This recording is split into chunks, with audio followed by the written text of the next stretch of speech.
It was getting in the room with people and being proud of my voice and being proud to stand for who I am. And that's when, if we return back to values there, it's making sure you are proud of who you are. In that way, I've been able to talk with people who, 19-year-old Izzy who's working that finance job would never have imagined speaking to. Because I've seen a lot of ageism when I went onto the LinkedIn scene and started my business, I assumed that I would be a victim of ageism, and it kind of led to a mindset of me inflicting it on myself and assuming that I was too young or too inexperienced to do these things, and then that created that incubator of imposter syndrome and a lack of confidence. No Bullshit Talks is a podcast for entrepreneurs by entrepreneurs. There's too much bullshit out there, especially when it comes to business. This podcast aims to highlight what's true and what's not in the world of entrepreneurship, bringing you honest and raw conversations about the roller coaster that is entrepreneurship. Each week, my guest will be a high-performing entrepreneur sharing the ups and downs of their journey and helping you prepare for the road ahead, while providing you with actionable insights and absolute gems of knowledge. Stay tuned as I introduce this week's guest.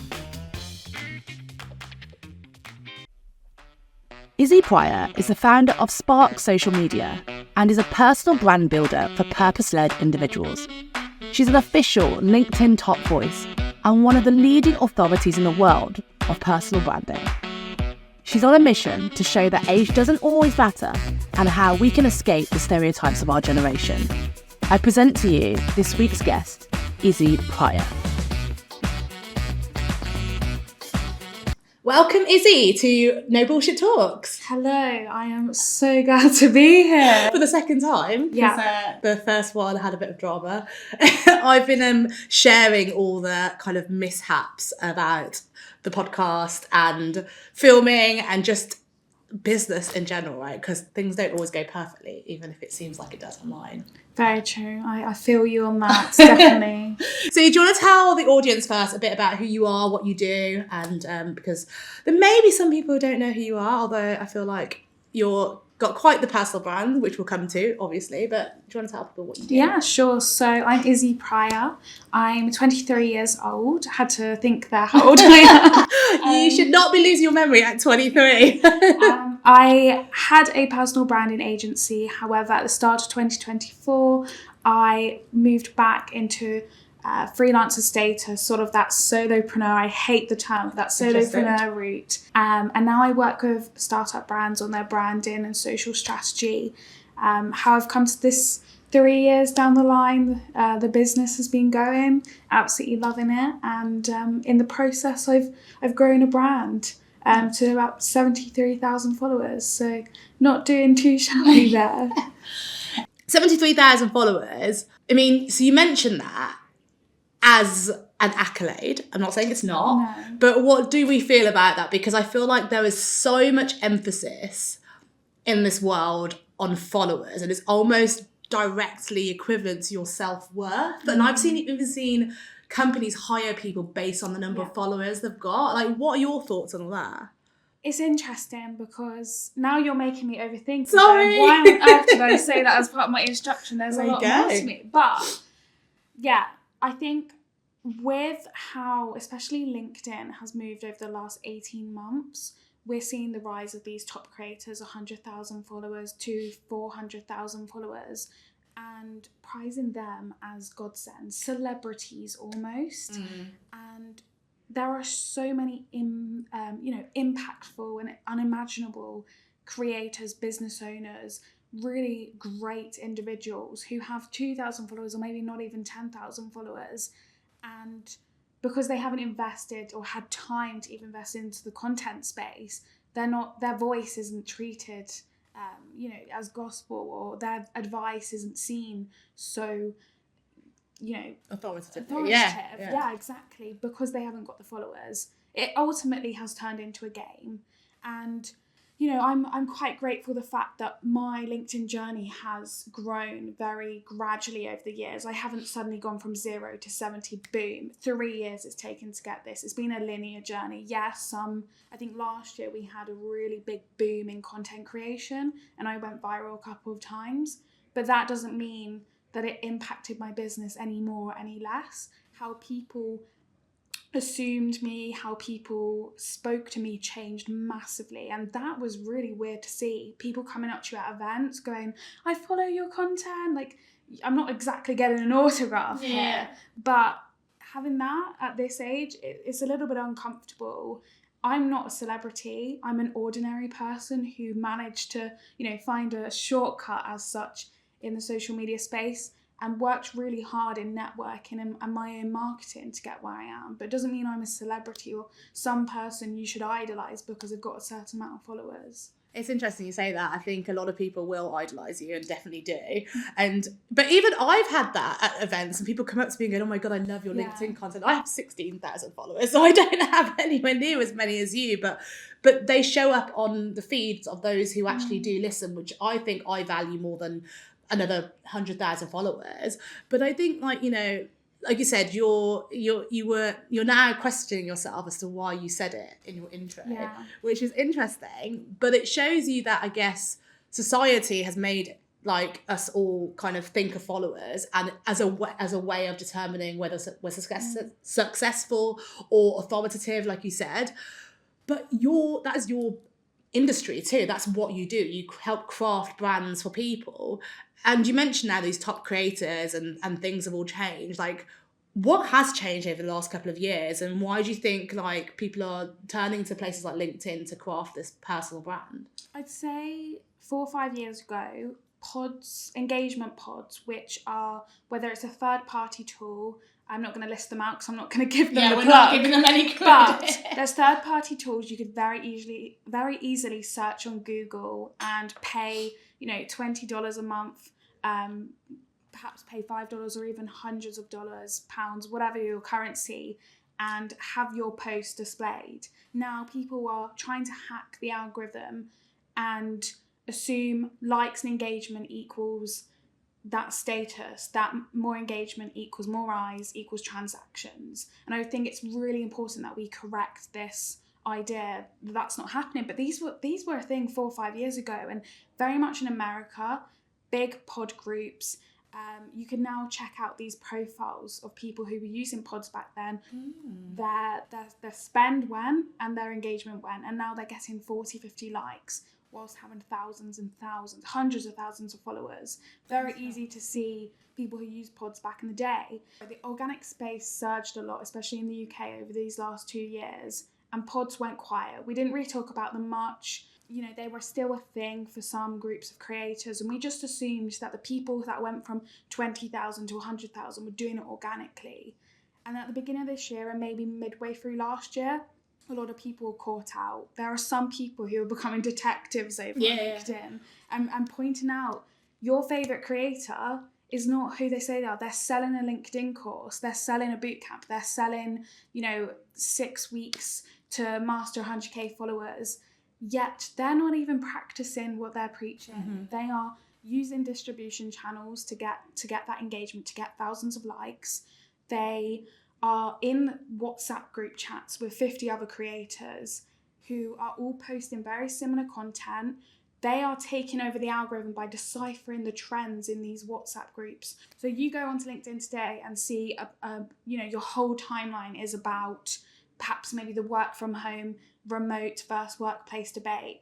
And all 20 of your favourite or top creators are talking about that. You're assuming that's the trend today. I'm going to be automatically attuned. But they've actually decided that. And so you're going to engage on more of those posts. And that's how they all win. And they're going to keep doing that. Now, obviously, there's a lot of room for interpretation. You may go, oh, my favourite creator's not in that. They've put a post up saying they haven't.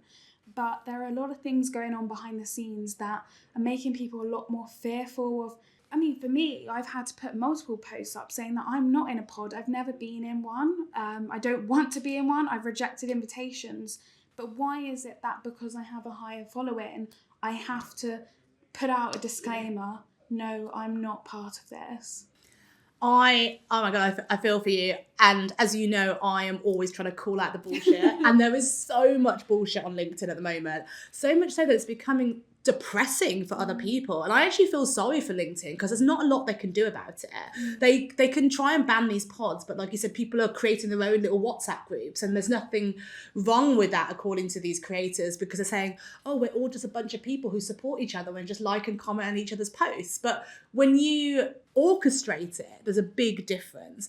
And what it sounds like, I didn't even know they were picking topics and deciding they were going to do that. It sounds like manipulation. It's almost like they are creating these cults. Like LinkedIn is becoming a cult in a way. These creators are creating these cults, dedicated followers who just blind believe anything they say. It's like they're just completely being brainwashed. It might as well be you're recreating Charles Manson and his followers on LinkedIn. I will say LinkedIn has been absolutely beautiful for me over the last 3 years. You know, I've learned a lot about myself as a businesswoman, as a human being, but you have to take what you see on that platform as a pinch of salt. Just because Gary Vee has said this worked for him does not mean it's gospel, does not mean it's the textbook definition of how to reach success. And I think, you know, what biggest piece of advice I say to someone when they come to me and say, Izzy, I've been told I should be doing this, or what are your thoughts on this? You need to remember that this is all noise. This is all a platform with so much regurgitated advice and a lot of beliefs and opinions that aren't facts. You need to separate and segregate those two, facts and opinions. Because if your favourite follower is talking about X and you're going, do I agree with that? Do I feel like I have to agree with that because I don't want to be cancelled? Or I don't want to be, you know, out of that group of people. I don't want to be out of the cult. I don't want to go against someone's opinions and mean they disconnect from me or stop engaging with my content. It's all like that social, you know, smoke and mirrors. It's become a playground. You know, you back in the school days, you run away crying because you weren't invited to someone's party. Why is a professional network becoming akin to a school playground? Because it's down to popularity. It's down to the exact same things that we went through at high school. Yeah. It's like, so it was who was the prettiest girl, who was the fittest guy, and like, you know, who was the captain of the football team or the netball team or whatever. And they had this following, and now it's like, who's got the most amount of followers and who's like looking like they're generating the most amount of business and creating this lifestyle. But the problem is it's all fake and people don't realise it.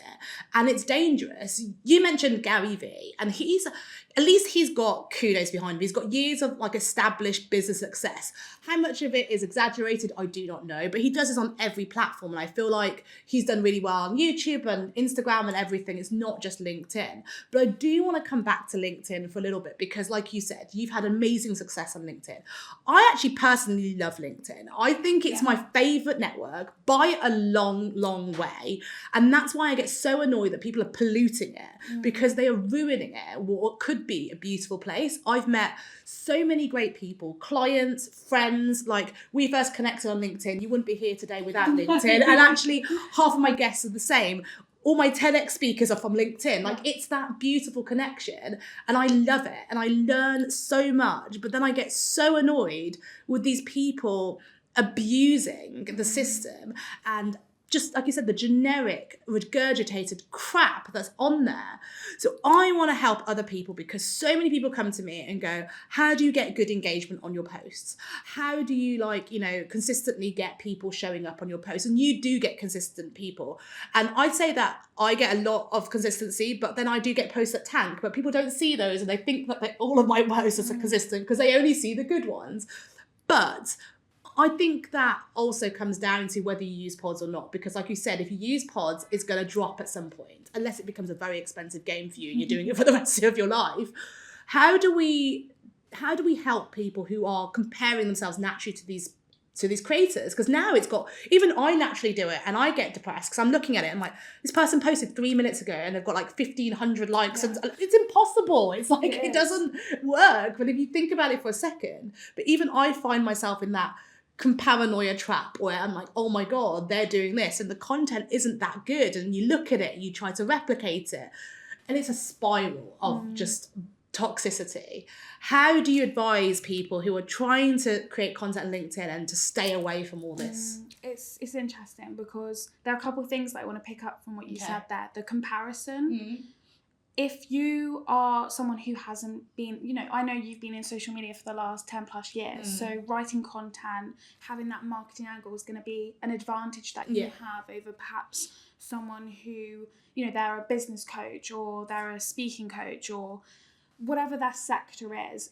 Maybe copywriting and content creation isn't something that they have in their, in their arsenal. So they're all already automatically at a disadvantage in their journey.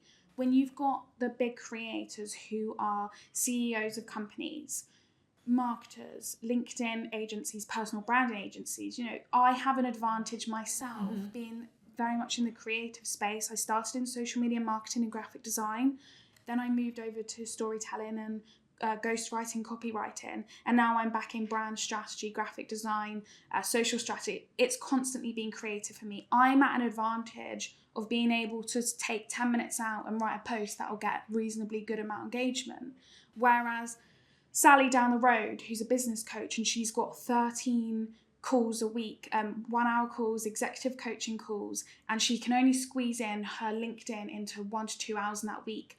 That's going to be a headache. And straight away going in why am I not getting the same amount of engagement as Izzy? That needs to be wiped straight from the page, everything. That you need to reframe this as, I've got 2 hours to share my stories, my business acumen, my expertise, my experience with my audience, and this is how I'm going to do it. And systems are going to be a massive part to play here.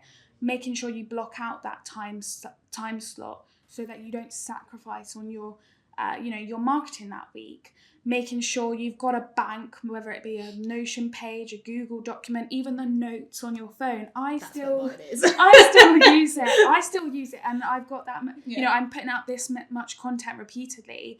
I've got so many brain dump ideas in my phone because I'm sitting on the train and I'm eavesdropping on someone's conversation, and I go, oh my god, that would be such a good piece of content, or oh, I don't agree with that person, let me just write it down because it might come up later on, even like a little analogy or something. But you need to wipe that idea of comparison off.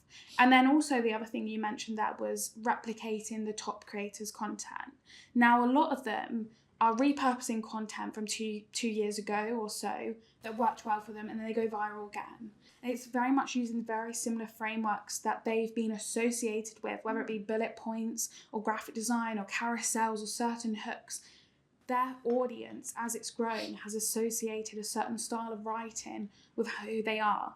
If suddenly I were to start doing, a bullet point list and really short and sweet content, people would probably go, oh, that's not who the Izzy is that I followed 3-4 months ago. Because I'm very much, yes, I've been experimenting over the years, but now I've returned back to that descriptive, emotional copywriting. I love telling stories and compelling narratives. And I cannot physically write a post with maybe 150 characters and then click post unless it's a short quote. The one with the 3 things and then a line that everyone does. Agree. I can't do that. I love, and maybe it's that ADHD trait there, but I love explaining things. I love building a picture for my audience of, that emotional impact that they have in that experience, or really making them feel heard. And that's me. Whilst, Bob might be a little bit more introverted and more straight to the point, no bullshit, and every sentence that he has to share is purposeful. And I don't think there's a wrong or right way. You just need to experiment and learn your tone of voice. But ultimately, those 2 things I wanted to pick up on. What else in terms of, avoiding, following the big creators and making your own path? I'd say it's that self-reflection and self-advocacy piece. A lot of people come to me and they feel like a narcissist for starting a personal brand. They feel embarrassed to talk about themselves when their team has been the reason for their company's success. Or I can't talk about that award, or I can't talk about the fact that I've made 6 figures, because they're seeing all over LinkedIn, the top creators are talking about, I closed a 6-figure deal, or my business was acquired for 10 million, 48 million, whatever that quote is. They're assuming that engaging content and what people want to see is these, rags to riches stories.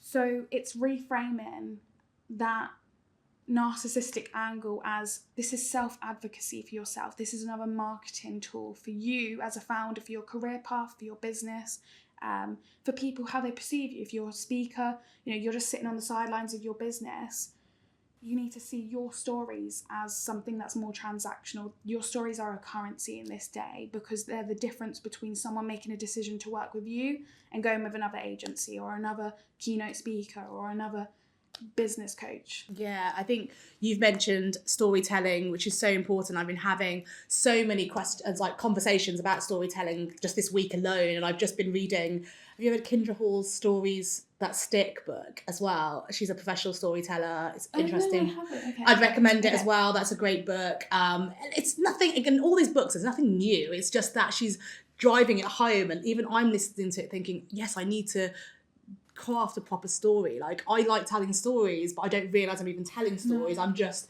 and what you were mentioning about on the train and the notes, I've got a notes thing that just says content ideas. That's what it's called. And in my to-do list that never ever gets cleared is transfer notes to Notion board, like to craft like an actual content calendar. But I've still not done that. But it's that, I was saying this to someone yesterday, because people say to me, how do you know what to come up with on LinkedIn? And I always call it developing a content mindset, because I was like, always on. Yeah, everything's content, literally. And so I sat in the other room yesterday with someone asking me this, and I was like, everything's content. She was like, no, it's not. And then I was like, look, this conversation's content. Oh, God. And she was like, wait, what? And I was like, tomorrow you could go on LinkedIn and talk about how you had this conversation and what you learned from it and how it changed your perspective. Because she was sitting there going, oh my God, that's brilliant. Yes, I should do this. Yes, I should do that. I was like, turn that into a content. Turn on LinkedIn this morning, she's posted it. I was like, love it. But it's that. As a high value individual in like the business space, I'm sure that every single day you're having a call with someone, you're having a conversation, a meeting, a podcast with someone where you've either taught someone something, a new perspective, or you've learned something from someone. And even if she didn't put, I had this meeting yesterday, she could have framed a post around that because it's come to the surface of her head. We've got so many things as business owners going on that almost it paralyzes us when we come to writing content. And this is what I see, a lot of people have that writer's block, or they've got the idea, actually framing it becomes difficult because they're trying to put 7 different messages in the same post. And as you said, our day-to-day lives, perhaps you've had a sales call and you've had a really nasty objection or a nasty experience, or you had a great sales call and it taught you something to communicate with the rest of your audience who are possibly going to buy from you. Every working minute, you're doing something that maybe the people behind you or you 10, 15 years ago would have loved to have and soaked up that knowledge. And it's realising that you're not boring, because a lot of people, you're not boring, but a lot of people assume, I'm just a CEO. What do you mean you're just a CEO? Or I'm just, running the wheels in this right now. I'm doing business growth, or I'm a CMO, I'm da-da-da. There are things that your community or your future community will absolutely soak up. They will pay good money to experience the experiences that you have on a daily basis. And it's recognising, maybe getting over that, I like to call it a hesitation hurdle of you really need to reframe what your life looks like in comparison to what you experienced in 10, 15 years ago. Because if I kept a diary and posted every single day, Izzy at the age of 19 who was working a finance job would have been like, whoa, you're on a call with that person, like, or you went to this event, you went to this country to develop a workshop. That would blow my mind. So, it's reframing how we perceive things, definitely. I think reframing is actually my favourite activity to do. Like, I think otherwise everything's so negative, right? And it's just like, any bad thing can be reframed as something positive. Yesterday I woke up and, I was like, this is why people don't check their phones in the morning when you wake up, but I always do. I checked my phone to a 1-star review on my company Google page. How did you deal with that? Well, first of all, I was like, who the hell is this person? Yeah. So then I went through all my emails and I was typed in their name, went on LinkedIn, never heard this person. So it was obviously a troll review, but it was like, don't trust any of Sabrina Shabanz's companies. She's a liar and she will just get what she wants. And I'm just thinking, I don't remember the last time I actually got what I wanted. so I'm like, oh, what? So then I was like, okay. But then I was like, right, okay, so it's not an actual disgruntled customer, because if it was, I'd be really upset and I'd want to try and rectify it. But it was like, don't trust any of Sabrina Schwanz's companies. So I was like, this is someone who's attacking me, not the business. And then I was like, a few years ago, I would have been really upset with this and been like, oh my God, or I would have replied like, oh, who the hell are you? Or like, you know, try to find out who did it. I looked at that and just thought, wow, someone's really anti-me personally. I don't know what I've done. I know that I treat everyone with the utmost respect. And even if I disagree with someone, I'll still try to keep it civil. I'll voice my opinion, but I don't personally attack people. And I just thought, you know what? I realised that if you want to make a difference in the world, you don't make a difference by just being nice all the time and saying, you know, keeping to the status quo or trying to agree with everyone. You need to ruffle some feathers to make some change. And with every time you ruffle those feathers, you're going to piss off some people. And I've noticed that any time that I create some engagement, there's always going to be some haters. Yeah, there's going to be someone blocking you. Exactly. And there's someone that doesn't like you. It's going to call you names. I was like, this person just doesn't agree with something I've done. And they're not like, I don't want to say man enough because I don't want to be all like, you know, the use of wrong terms. They're not, I don't know, brave, courageous enough. Exactly. To actually write their own name and do it from their own profile. So it is just a nasty attack. And so I realised that reflects more on them than it does on 100%. Me. And I was like, do you know what? I'm turning that into content. Yeah, there you go, on the podcast. But it's so interesting you bring that story up in terms of, you know, not sticking to the status quo, actually getting off the fence and standing for your values and beliefs, because in that way you're going to attract the people to knobs, attract the people to the community that you're building, to your LinkedIn content, to your future businesses that align with your values, align with your beliefs and work ethic. And I think that's the biggest thing. You want to be attracting people that possibly work with you in some regard, who have aligning values. So many people I see, this might come from a place mentally, but so many people I see are afraid to put their values out there because they're scared of being told off or being corrected or called out. And yes, it's not nice to receive hate, but in this digital landscape, you could post anything. You know, good example is one of my close friends is a personal trainer. She constantly gets awful comments from people over on TikTok and Instagram because she wears gym wear that women buy for the gym and gets called out constantly. For what does she get called out for? Just for wearing gym wear. And it's not like, you know, the woman's naked in the gym, but that's such a great example for no one's ever going to be happy for what you're building and what you're doing in your business. And I think it took me a little while to learn that, because yes, in the early days of LinkedIn, I was putting a little bit, not necessarily provocative content up, but things that were a bit satirical, bit out there. It put my opinion across, and a little unhappy comments came in, and I was like, oh my God, I'm never posting anything like this again. I want to be liked by everyone. People pleaser comes in there. And as the journey progressed, I started standing for those values and looking within and going, who actually is he? Who actually is Izzy, and what does she stand for? And as I'm putting that content out there, I'm bringing in the people that value my authenticity, value my no bullshit, and value the realness that I have. And as a result, I'm bringing in clients and friends and, you know, business colleagues essentially who do agree with me. But it takes a little while to get there. I'm really glad you mentioned values, because I feel like part of it is a bit of a buzzword now. People just say values and they go, oh, I want things to align with my values. And the amount of times candidates have said that to me in interviews as well. And I'm like, do you even know what your values are? Do you know what they mean? But I love how you said, like, you know, it's an automatic filter. Like, that's why we're called knobs, like, because the name's still funny, but other people find it really inappropriate. Like, we had someone who respected me as a person, but was like, I just can't join a community called knobs. Like, he just couldn't. Like, he just felt it was so inappropriate because he works with corporates. Totally fair enough. And like, you know, being called the no bullshit agency, some people love it and some people think it's really inappropriate. Again, that's fine. You each to your own. And I just feel like anyone who does find it inappropriate is not going to be the right sort of person for us anyway. And, you know, I like to keep it real. I like to just be honest. And if you can't say the word bullshit, or you think that's a really inappropriate word, then you're probably not going to like a dose of reality every single time. And, you know, I'm not for everyone, because I say things how they really are. Not everything is sunshine and rainbows all the time, and I will just call out some stuff. And I think that's okay, but, you know, I think a lot of people are worried about being liked, and it is really difficult. And I think values is an interesting one. So I want to talk to you about your experience with what you do for brands, because, like you said, you're a brand strategist. You help people individually and also companies, I guess, craft their brands. How does values come into it, and what are other people's kind of feelings? Do they not all pick the same values all the time that apparently they are?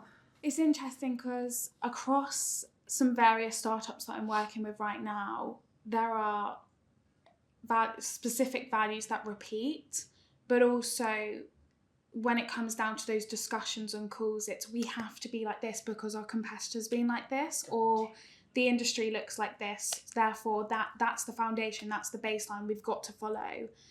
And without really delving deeper, they're not understanding how exactly they should frame who they are. And I strongly believe that before we look at campaigns, before we look at your social strategy, what platforms you're wanting to upload to, want to be present on, we need to look back and again have that self-reflection piece that it's not just extend to your personal brand, but extends to your company brand.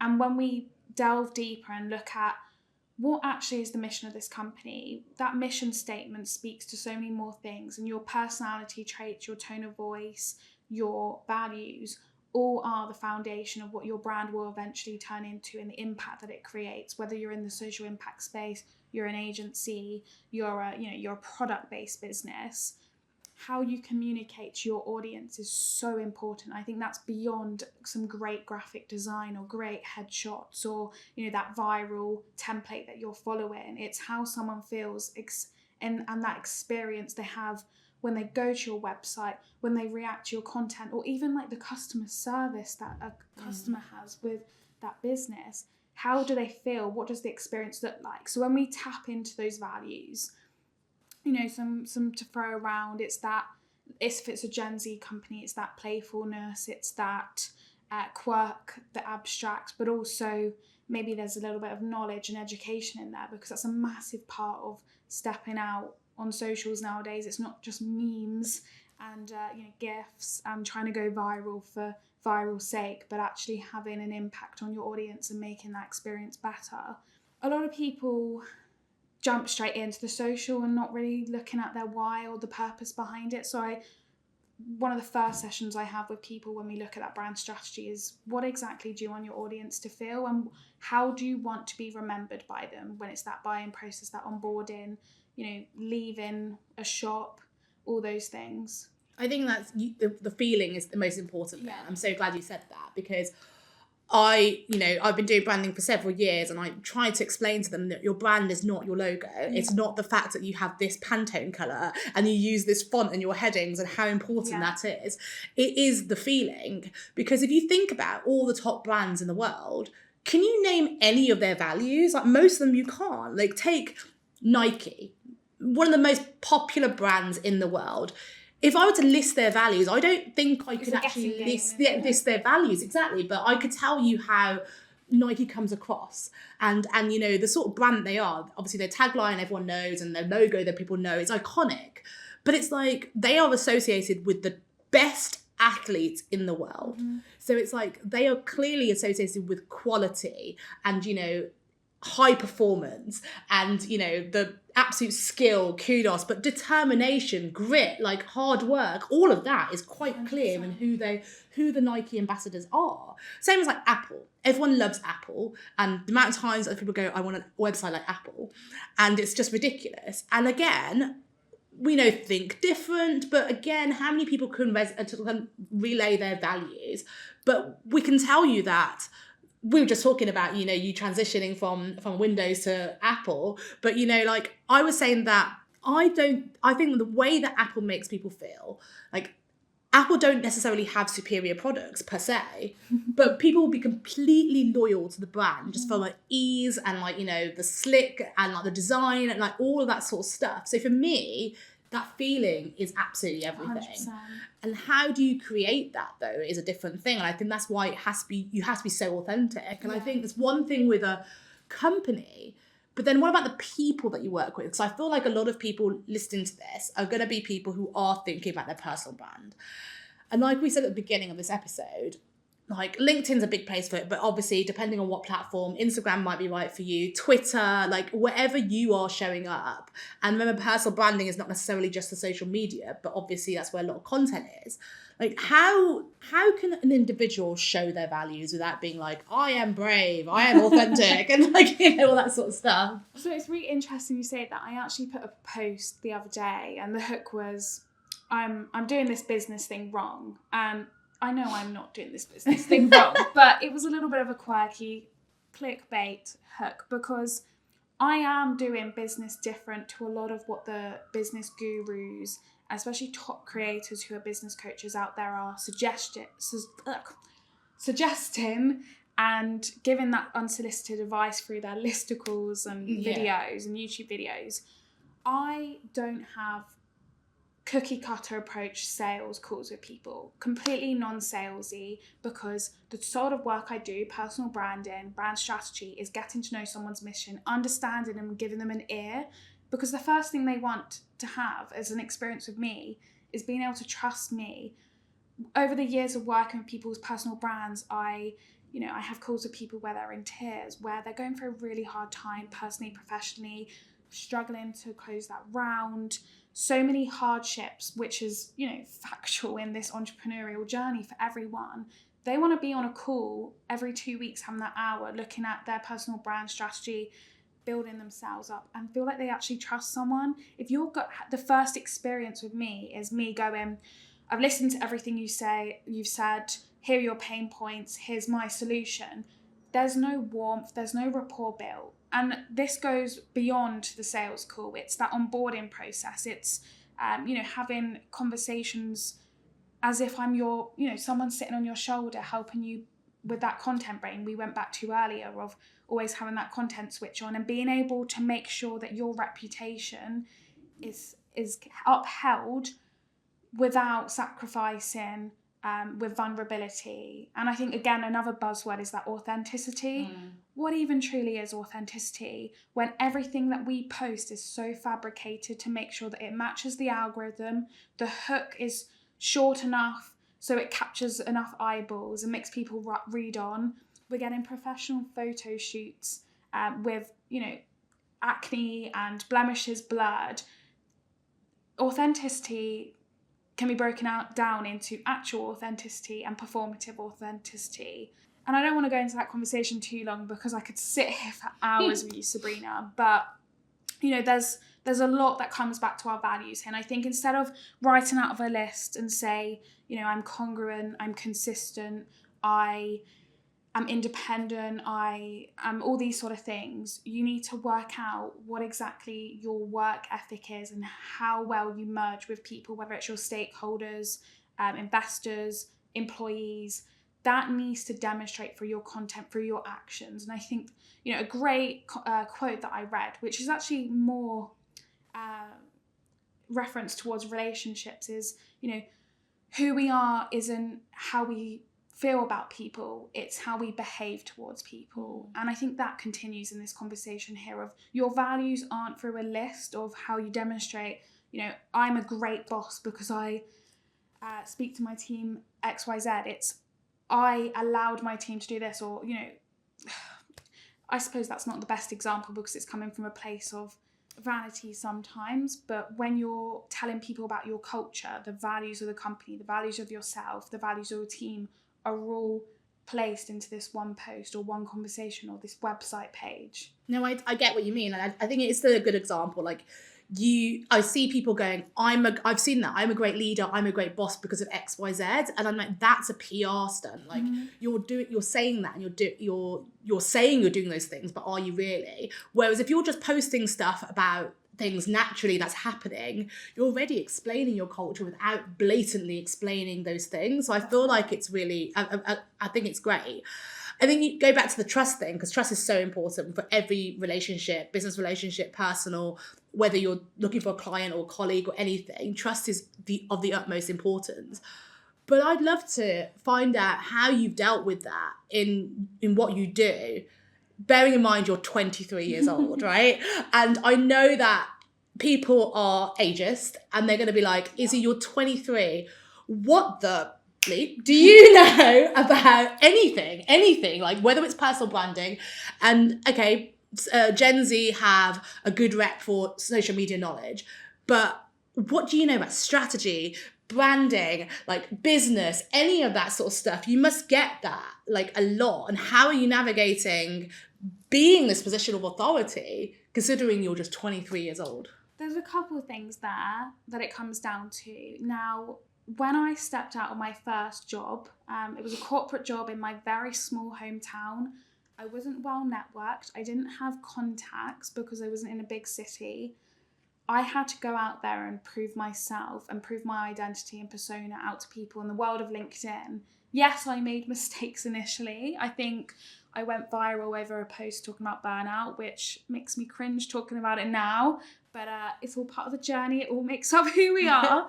But it was socializing, it was networking, it was getting in the room with people and being proud of my voice and being proud to stand for who I am. And that's when, if we return back to values there, it's making sure you are proud of who you are and you are strong with the values that you have, because in that way I've been able to talk with people who 19-year-old Izzy who's working that finance job would never have imagined speaking to. And because of that, it's spiraled and snowballed into referrals, business opportunities, getting in further rooms with even bigger people. Now, I will be straight, there has been ageism, but also there hasn't been. And that's what I want to dig into for a second there. Now, because I've seen a lot of ageism when I went onto the LinkedIn scene and started my business, I assumed that I would be subjected to this, that I would be a victim of ageism. And I actually wasn't as much as I expected. And it kind of led to a mindset of me inflicting it on myself and assuming that I was too young or too inexperienced to do these things. And then that created that incubator of imposter syndrome and a lack of confidence. So in the early days, I actually created that for myself, which is crazy to think about.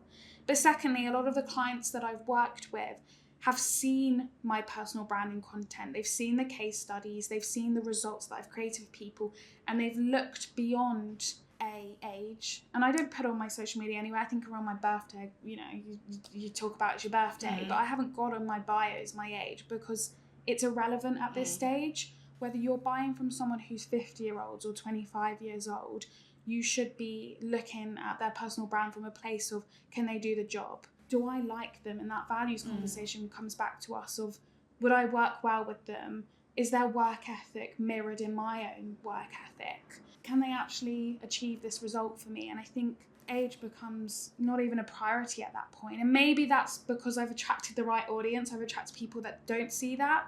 And it's been fortunate that I've not faced many people who have used age as an excuse. However, I have seen on the platform reels and reels of conversations of Gen Z don't know anything. Gen Z are too inexperienced. Why are they charging this amount of money for something that they, haven't even gone to university or got credited in? Gen Z are bluffing with all these 10K months and all that, lame rags to riches and hooky, clickbaity content. And it's almost as if this whole generation, especially in the creative and social media space, have been painted with that same brush.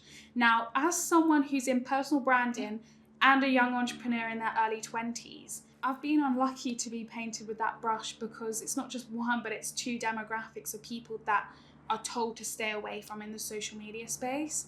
Sure, I've had to stand up for myself and fight for that, but I've done that successfully. And it's because it comes back to me standing up for myself proudly. Yes, there are people in this space who you'll very quickly learn are, snake oil salesmen. They're not perhaps to be trusted for the amount you're investing in, but that doesn't mean we should paint them all with the same brush. But you mentioned, I know that it is hard. You're young, like you said, you're in the personal branding space. There is a lot of bullshit around it. Mm-hmm. And I just scroll through any social media network and everyone is on 6 figures, 7 figures or whatever. It's like, I'm sorry, but are you really?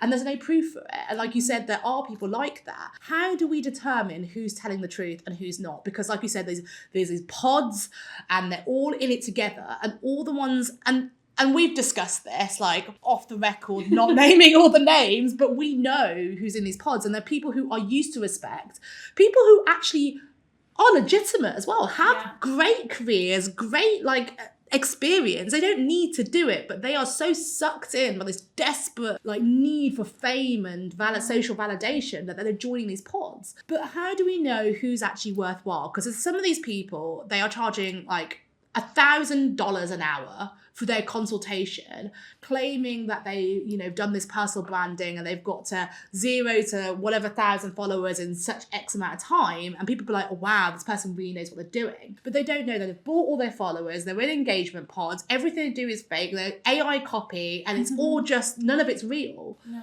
And so how do people determine what's real and what's not? 2 words: social proof. I completely agree with you. I feel like in some ways, the very active creators on LinkedIn have become numb to how odd this is, charging that amount of money for an hour of your time and expecting the same result as what this person's achieved, not seeing that it wasn't an hour of their skill that took them there, it was years. They went through a lot of, you know, I'm talking about the people who've done it authentically and organically. They've put the effort in. A lot of people come to me and go, how can I get to your position? How many hours do you have? Because it's not going to be a quick success. I had a client a few years ago who said, I want to get to 100k followers. Why? What is the purpose? Is it that validation, that social validation, and to be seen as the big guy in the space? Because there are other ways to, you know, claim that validation beyond cheating and shortcuts that are going to effectively hurt your reputation. There's a lot of people here who, again, as you said, they've got an amazing business, really skilled individual with a lot of acumen, but my perception of them has just diminished because I've recognised they're in an engagement pod, and I don't want to be associated with that individual. It's hard because maybe they don't see that from the outside. They see, yeah, I'm really liked, I'm getting validated by thousands of people here, I went viral. Yeah, maybe the business is going up. The business bank account, that is, but what do people actually think of you? And it's that social listening that we really need to be in tune with. So how can we actually find out who's, you know, playing the game and who's being authentic, organic, and actually safe to work with? Going back to the social proof thing, it's really important we look at case studies, results, and the ROI of that activity. If it's, you know, marketing, we need to see the success and maybe even actually speaking to one of their clients. I know a lot of people in the generations above actually will go and speak to a previous client or an existing client and see what the experience was like. Yes, it might feel a bit extra to do that, but if you're willing to be spending 10-15 grand a year on a specific service plus, then you need to make sure you're counting your dragons and seeing, is this investment going to be worth my while? Because ultimately, as business owners, we do have a responsibility to make sure something follows through. Yes, things, you know, as we both know, things can fall apart, even though we did all of our, you know, due diligence and all that. How else can we see who is playing the game? Often, a lot of people, you know, going back to the engagement pods, often a lot of the same people will be in the comment sections in the first half an hour, AI generated comments or very short sentences supporting one another. Again, similar trends in content. There are some people who are in pods not understanding the impact, the negative impact of pods on their reputation, who are doing a good job, but there are individuals who are perhaps in a pod unknowingly and not realising the impact it has on their reputation, and they do a good job. They are providing a great service that creates results for people, but are we just writing them off because they're in a pod? And is that something they need to be aware of? I don't know, perhaps. Yeah, I think they just don't know. And I think some people are trying to do it innocently. They're thinking, I just need to get traction. I'm so sick of this algorithm. There's always the algorithm or whatever. But I guess I want to know, what would you attribute your success to? Because you said you've grown it solidly, organically over the last 3 years. Why have you done so well on LinkedIn?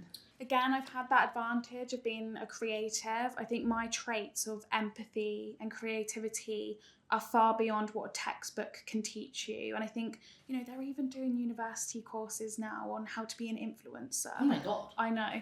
But textbooks and blog articles are only going to get you so far, because that's not it's a cookie cutter approach.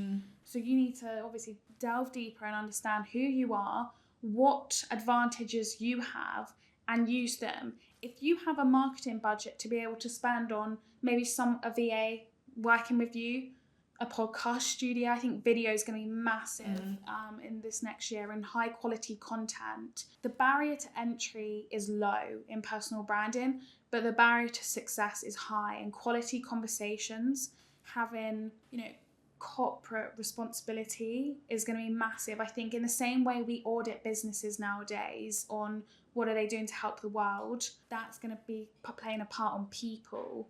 And then also that being real, no BS, being trusted, and those values come into the surface.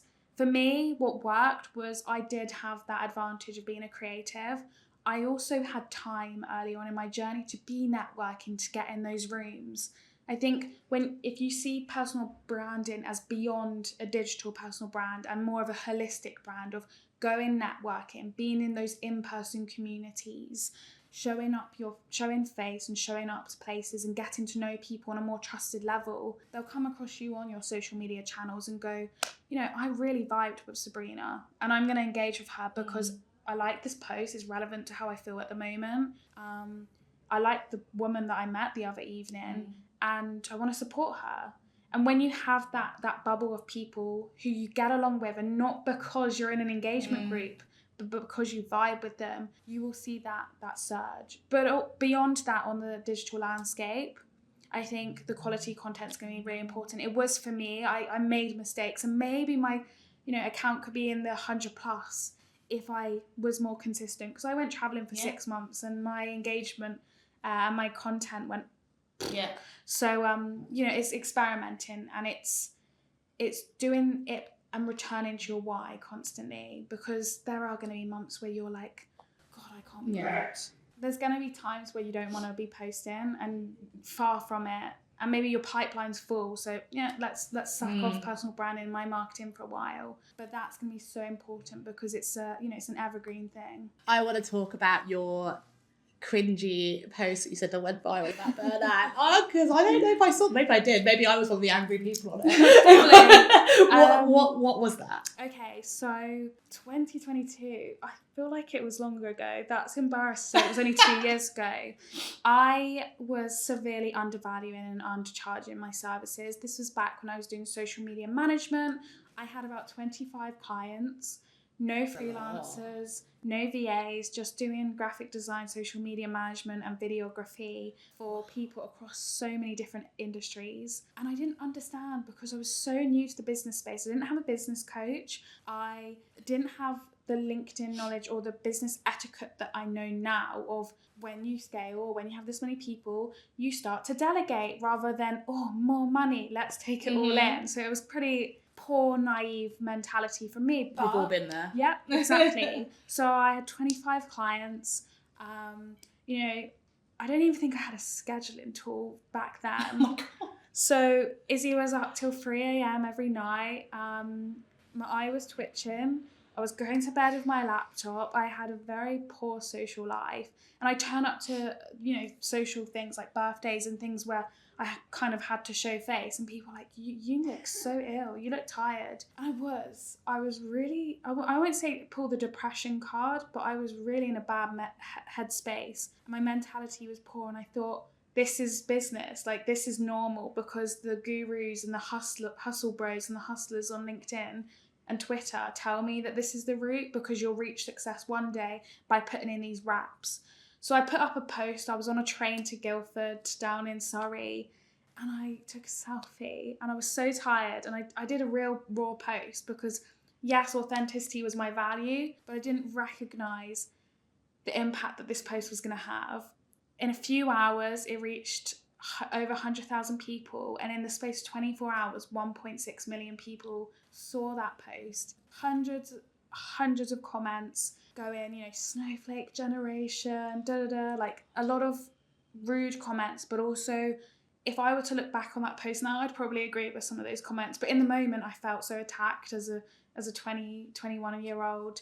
And it was just one of those times where you kind of wish you had your own personal brand strategist and go, is this post relevant? Is this post purposeful towards my journey? Is it helping someone? It did create a conversation of we need to be looking after our health more as business owners. We need to learn when we make F-ups, when we you know, do things wrong. Maybe delegation, hiring a VA would have helped me, all these things.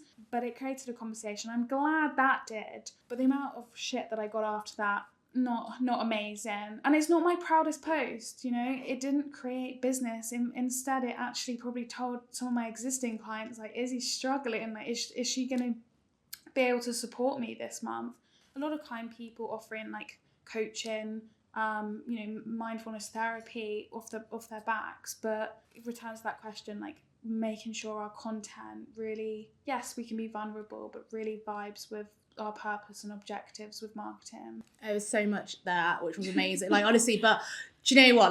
Like you said, you've got the like a fantastic attitude, and it's going to sound condescending if I say for your age, it's so mature, but like exactly. But that's why I wouldn't say like that. I just mean in general, like even like I feel like, I think I said this to you the other day, that you're so mature compared to how I was in my 20s, and whether that's ageism or whatever. But the point is, that's why I think that age is nothing but a number, because there were so many things that I can learn off you, but that the way you've approached that is so great. Like, I think you've just told everyone else of the perils of going viral. People want to go viral and they don't understand what goes with that. If you're going viral, it's because your content's probably a little bit controversial, and a large percentage of that is going to be hateful comments, and that's not great for your mental health at all. So it adds to it. And like you said, your current clients might have been like, oh my God, Izzy, but you learned so much from that. You've grown into this incredible person because of that post.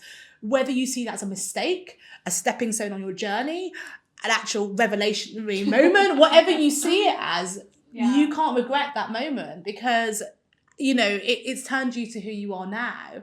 And I feel like now you really do look after yourself. And I feel like you spend a lot of time doing that. And I definitely want to talk about that, because I think that burnout, whether you call it burnout, you said, whether you use the depression word, whatever you call it, I think everyone's so quick to self-diagnose these days. But let's just call it being tired, because, you know, exactly, whatever you want to call it. Yeah, cream crackered. Like, let's just say, like, sometimes I feel cream crackered. How do you manage being a business, managing all this stuff and balancing, like, whether you call it work-life balance, whatever you call it, and you know, stay present with your mind as well? So I'd put it down to a couple of things. Now, between now and last August, I've had a mountain of success in sort of the client work, the businesses I work with, in comparison to previous years where it was constantly chasing the pipeline, stressing, going to bed, going, am I going to be able to pay the bills this month? Or, you know, when's the next sale coming in? I think that's what agency life doesn't tell you when you go, yeah, I'm going to start an agency, because that pipeline always needs to be ready for when one door closes, another's got to be open, and you're so stressed, and it's like your cortisol levels are constantly high, and you're struggling with sleep. Maybe you're overeating because you're an emotional person, or undereating because that's just something that you're not attuned to, and it's impacting your personal life.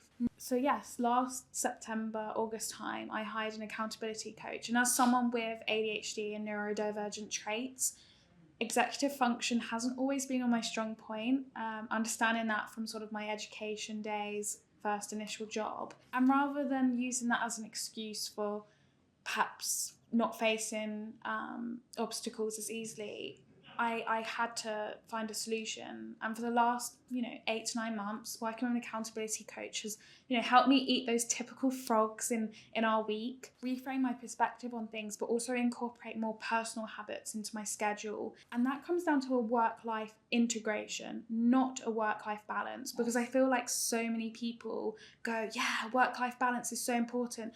the amount of posts that are put up daily, weekly, whatever, about finding that work-life balance and making sure we look after our mental health and self-care. That is the dream. That's an ideal world.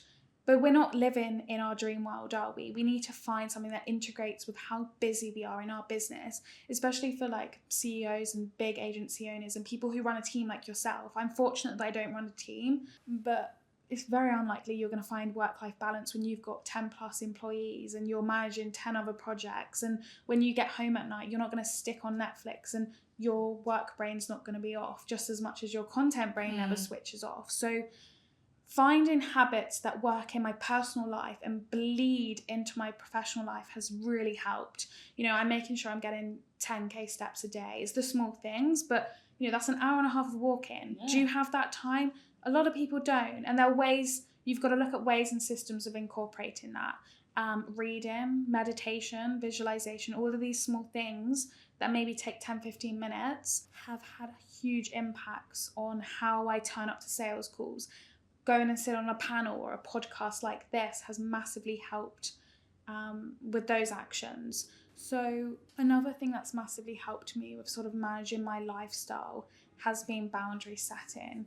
As a chronic people pleaser, this was something I needed to work on very early days into my business years, because if I didn't sort that, then those habits and those lifestyle traits would have been sacrificed for pleasing every single client, taking on every single person, perhaps undervaluing myself. So as soon as you build up resilience in your boundaries, in your habits, in your mindset, it becomes a catalyst for the success in your business. And that's what I mean when it's work-life integration. The traits that are in your personal life should bleed into your business life, and the same the other way around. It doesn't mean staying on your phone till 10 p.m. at night and replying to emails. If that works for you and it doesn't cause mishap and sacrificing your mental health, then by all means go for it. Because I do that sometimes. But if it is starting to, then you need to have that audit and work on things. Yeah, and I think I much prefer the word integration. I think that people talk about work-life balance as if they're different things. Yeah. And I'm like, and I know people are going to be like, well, work is not life, but it is. It's a part of life. No matter how you look at it, it shouldn't be your entire life. And that's when things turn into problems. And this podcast is aimed at entrepreneurs, right? And those are the people who make it really blurry most of the time. And I love looking at my phone first thing in the morning. And I know that's the biggest no-no ever, but I don't look at social media. That's not what I look at. I look at what my to-do list is. I look at my calendar like and preparation for the day. And that wakes me up, because I'm like, I would just be snoozing and I'm like, I don't want to get up. But actually looking at my phone, that light actually wakes me up. I know you're supposed to go outside, get natural light. This is what everyone says. I'm sure it's healthier. But it works for me. I look at my day, because I'd be anxious going, what's my day like? And even though I know roughly, I look at my day and I mentally prepare for my day. And then I just check some of the things I need to do. And that just helps calm me. And that's just what it is. And I think that you could do things a little bit differently to other people. But like you said, as long as it doesn't cause you harm, then I think that's okay. And I'm really glad you said that. And I think I'd love to just end the pod on a bit of advice for people, because I think, you know, we've spoken about a lot of things today. But essentially, your personal branding guru, I'm sure that you hate that word. Strategist, sorry. Strategist, your personal branding strategist. And I feel like if you had to pick one takeaway for entrepreneurs out there trying to build their personal brand at the moment who maybe feel a little bit intimidated, what would be your recommendation? Okay. Join an engagement pod. Yeah, mine. No, I'm joking. Secrets out. Ooh. Mine's a little bit on the more basic mental, like psychological side, but I think the biggest part to play in this year is going to be self-advocacy and self-reflection, and that needs to be the first and most vital activity you do, whether you're 10 years into your personal brand in the most holistic way possible, or 3 months into building a business and just starting on LinkedIn. That self-reflection means you know who you are, you know who your audience or your future customers are, you know what your business stands for, you know what your work ethic is. And when you bring those things all together and weave it into that digital landscape, things will become a lot more easier, and you won't be stumbling over your words or fearful of being called out, because you're so strong and congruent in yourself that these sort of things don't faze you. And also, one other thing, don't let followers and likes impact how you see yourself and determine how successful your business is. Yeah, I think that last one, absolutely. Oh my God, I could drill that into people's heads. But I really like the self-advocacy and self-improvement bit, because I feel like self-reflection, I think you said, but it all comes down to self-improvement, right? And if you're consistently improving yourself and learning, then you're going to grow no matter what you put out there. So thank you so much, Izzy. It's been amazing having you on today. And I hope that, I'm sure that everyone's found this so useful. Definitely. Thank you, Sabrina. Thanks.